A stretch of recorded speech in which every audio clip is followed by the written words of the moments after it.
السلام علیکم دوستانو، خدای دې وکړي چې ټول به روغ جوړ یئ. امید لرم چې د صحت جامې به مو په تن وي.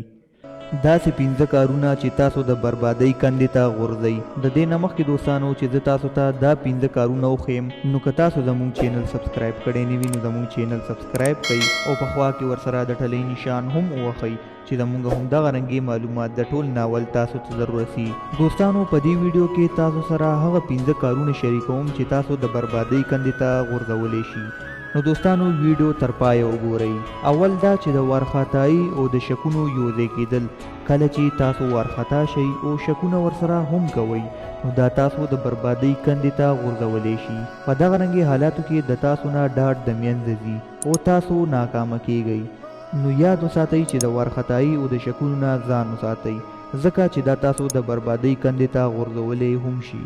دویم دا دوستانو چې کله هم د چا اعتبار مه ماتوئ.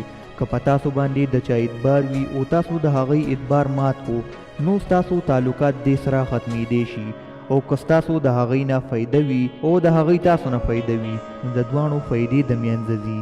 بیا به تاسو یوازې پاتې شئ او خلک به ستاسو د ملګرتیا نه تښتي. دریم دا که تاسو ښه پلینونه جوړوئ او په دې باندې عمل نه کوئ، یعنی تاسو ښه پلین جوړونکي یئ او په دې باندې عمل نه کوئ، دا عملي کوئ نه. دارنګې خلک بیا وروستو افسوس کوي او خپل هغه پلین پسې ارمان کوي کوم چې ده جوړ کړی وي. څلورم دا چې هنر او زده کړه. کم کسان چې په ژوند کې زده کړه ونه کړي او څه هنر زده نه کړي، نو دې په ژوند کې بربادېدی هم شي. نو تاسو له پکار دي چې په ژوند کې علم هم زده کوئ او دې سره سره هنر هم زده کوئ. ځکه چې کم کسانو علم او هنر نه دی زده کړی، نو نن سبا څوک کلینډران دي او څوک رشکې چلی او څوک څه او څوک څه، یعنې دوی په خپل ژوند باندې بیا ډېر پښیمانوي. او پنځم دا دوستانو که تاسو خپل وخت پسې خندا وکړه، نو داسې وخت به هم راشي چې وخت به بیا تاسو پسې خندا کوي. نو دوستانو د خپل وخت قدر وکړئ او په خپل ژوند کې څه وکړئ. د 14 کالو نه والا 25 کالو پورې دي تاسو سره. که په دې وخت کې تاسو خپل ځان وپېژندو او سمې زده کړل، نو په ژوند کې به ډېر مخکې لاړ شئ او کني بیا به تیر شوي وخت پسې ارمان کوئ.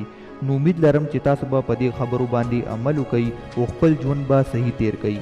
نو دوستانو نن زموږ ویډیو تر دې پورې وه. امید لرم چې تاسو به زموږ دا ویډیو خوښه شوي. که ستاسو زموږ دا ویډیو خوښه شوي نو زموږ دا ویډیو لایک کړئ او نورو ملګرو سره هم شیر کړئ او زموږ چینل در سره سبسکرایب کړئ. راتلونکي ویډیو پورې د لوی خدای په امان.